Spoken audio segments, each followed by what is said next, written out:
有時候真係唔怪啲好食嘅嘢咧，都中意收埋喺村入面。啱啱咁大盤嘅薯仔炆鵝，仲有呢個超好味嘅自製蒸雙丸。今日喺南沙食到超滿意嘅私房菜啊，200幾蚊咧食嘅全部都係放大版，口味咧仲非常之唔錯啊！而家趁人少少咧，真係食咗先講。Hello，大家好，我係莎莎，今日同大家嚟到呢個南沙嘅欖核鎮呢邊啊，全因為咧，琴日喺朋友圈度睇到我一個好識食嘅朋友仔發咗一張咁樣嘅相出嚟，對於半夜未瞓得着嘅我嚟講咧，誘惑力實在太大啦，所以第二日即刻出發過嚟試下佢。佢呢個環境都幾靚啊，仲有呢啲咁樣嘅船啊，睇招牌就喺呢度啦。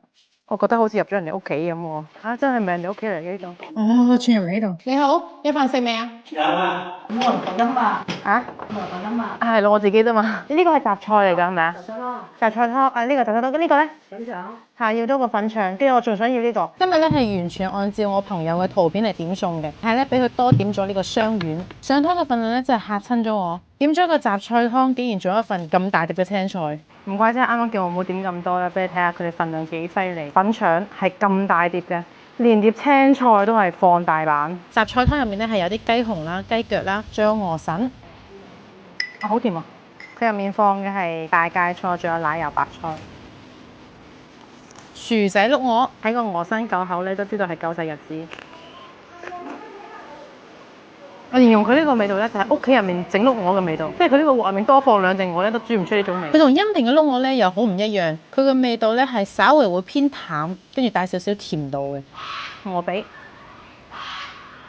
哇！喺呢份飯度聽到啲鵝叫啊，比較偏向於港式粵菜嘅口味。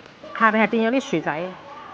薯仔咧係蒸完之後，再將啲鵝淋落去嘅。個人覺得食起身咧係唔係好夠味。呢個薑蓉白灼粉腸咧一定要點，相信我佢真係可以驚豔到你嘅。80嘅粉腸啊，呢個係。